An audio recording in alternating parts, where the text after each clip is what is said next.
নমস্কাৰ ছাত্ৰ ছাত্ৰীসকল, মই আজি তোমালোকৰ বাবে ক্লাছ 7ৰ উন্মেষ পাঠ্যপুথিৰ পাঠ 2 কাঞ্চনবাৰী হাতীটোৰ প্ৰশ্নোত্তৰসমূহ আলোচনা কৰিবলৈ আগবাঢ়িছোঁ। আহোচোন আমি প্ৰথম প্ৰশ্নটো চাওঁ।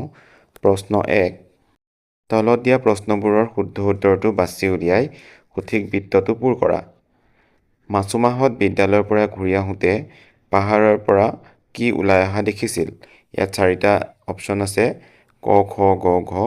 তাৰ শুদ্ধ উত্তৰটো হৈছে গ, এটা মখনা। সেয়েহে ইয়াৰ সঠিক বৃত্ত গটোত আমি গোল কৰি দিছোঁ। ইয়াৰ পিছৰ প্ৰশ্নটো হৈছে, কাঞ্চনবাৰীৰ হাতীটো বাটত কিয় ৰৈ আছিল? ইয়াতে 4টা অপশ্যন আছে। ইয়াৰ শুদ্ধ উত্তৰটো হৈছে ক, দণ্ডিয়েদি আহিবলৈ বাধা পোৱাৰ বাবে। ইয়াৰ সঠিক বৃত্ত কটো পূৰ কৰি দিয়া হৈছে। ইয়াৰ পিছৰ প্ৰশ্ন 2, ইয়াত ক, খ, গ, ঘ 4টা প্ৰশ্ন দিয়া আছে। তাৰ উত্তৰসমূহ হ'ব এনেধৰণৰ। প্ৰশ্ন ক, দণ্ডি কি?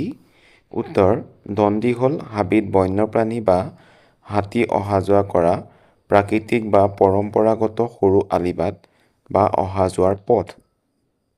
প্ৰশ্ন খ, কাঞ্চনবাৰী পাহাৰৰ অৰণ্যত কি কি জীৱ-জন্তু থকাৰ কথা পাঠটোত উল্লেখ কৰা হৈছে?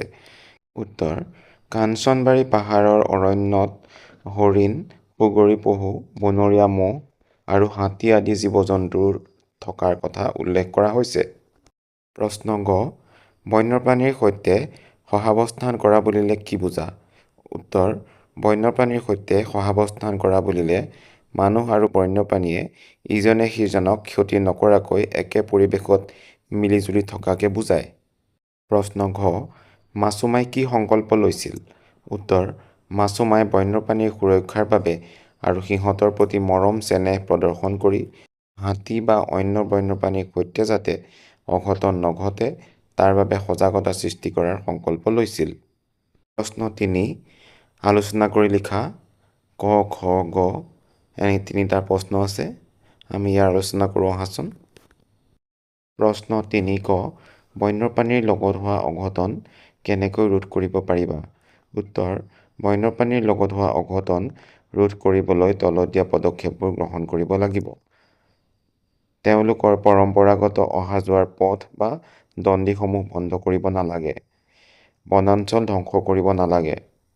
হাতী বা অন্য বন্যপ্ৰাণীৰ পথত জনবসতি বা খেতিপথাৰ কৰিব নালাগিব। বন্যপ্ৰাণীৰ প্ৰতি মানুহৰ সচেতনতা বৃদ্ধি কৰিব লাগিব। প্ৰশ্ন 3 খ, চৰকাৰে এনিমেল গ্ৰীণ কৰিডৰৰ ব্যৱস্থা কিয় কৰিছে? উত্তৰ, বন্যপ্ৰাণীৰ সুৰক্ষিত চলাচলৰ বাবে চৰকাৰে এনিমেল গ্ৰীণ কৰিডৰৰ ব্যৱস্থা কৰিছে। ইয়াৰ দ্বাৰা বন্যপ্ৰাণীয়ে বাসস্থানৰ অৱনতি নোহোৱাকৈ বা মানুহৰ সৈতে সংঘৰ্ষত লিপ্ত নোহোৱাকৈ এখন হাবিৰ পৰা আন এখন হাবিলৈ নিৰাপদে অহা যোৱা কৰিব পাৰে। প্ৰশ্ন 3 গ, মানুহে কৰা কি কি কাৰ্যৰ দ্বাৰা বন্যপ্ৰাণী শংকিত হৈ পৰে? মানুহে কিয় এনে কাৰ্য সংঘটিত কৰে বুলি তুমি ভাবা? উত্তৰ, বনাঞ্চল ধ্বংস কৰা, পাহাৰ খন্দা, দণ্ডি বা হাতীৰ পথত ঘৰ-দুৱাৰ বা খেতি কৰা আৰু হাবিত জুই লগোৱা আদি কাৰ্যৰ বাবে বন্যপ্ৰাণী শংকিত হৈ পৰে। মানুহে নিজৰ বাসস্থানৰ প্ৰয়োজন, খেতি-বাতিৰ বিস্তাৰ আৰু অৰ্থনৈতিক স্বাৰ্থৰ বাবে এনে কাম কৰে, যিয়ে বন্যপ্ৰাণীৰ বাসস্থানৰ সংকট সৃষ্টি কৰে। প্ৰশ্ন 4 ক, বাওঁফালৰ শব্দৰ লগত সোঁফালৰ অৰ্থবোৰ আঁচ-টানি মিলাওঁ আহা। বাওঁফালে শব্দ দিয়া আছে, সোঁফালে অৰ্থ আমি স্পষ্টভাৱে আঁচ-টানি মিলাই দেখুৱাইছোঁ। সহমৰ্মিতাৰ অৰ্থ হৈছে সহানুভূতি। তহিলঙৰ অৰ্থ নষ্ট কৰা কাৰ্য। সহাৱস্থান শান্তিপূৰ্ণভাৱে একেলগ হৈ থকা অৱস্থা। মখনা মতা হাতী, শংকিত ভীত বা ভয় খোৱা।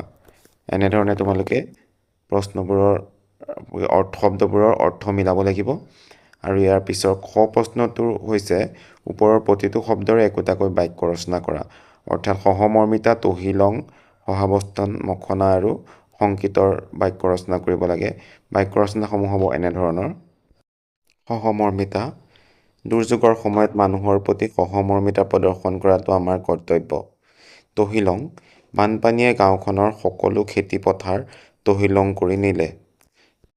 সহাৱস্থান, বন্যপ্ৰাণী আৰু মানুহৰ মাজত শান্তিৰে সহাৱস্থান হোৱাটো পৰিৱেশৰ ভাৰসাম্যৰ বাবে অতি প্ৰয়োজনীয়।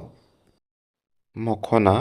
মাছুমাহঁতে বিদ্যালয়ৰ পৰা আহোঁতে ৰাস্তাত এটা মখনা হাতী দেখিছিল। শংকিত। দেশৰ সাম্প্ৰতিক পৰিস্থিতি দেখি সাধাৰণ জনতা শংকিত হৈ পৰিছে। ধন্যবাদ ছাত্ৰ ছাত্ৰীসকল। পাৰ্ট 1ত পাঠভিত্তিক প্ৰশ্নোত্তৰসমূহ তোমালোকৰ বাবে আগবঢ়ালোঁ। পাৰ্ট 2ত ভাষা অধ্যয়নৰ প্ৰশ্নোত্তৰখিনি আগবঢ়াবলৈ চেষ্টা কৰিম। তোমালোকৰ কিবা জানিবলগীয়া থাকিলে কমেণ্ট যোগে জনাবা। নিশ্চয় আমি সমাধান দিবলৈ চেষ্টা কৰিম। ধন্যবাদ।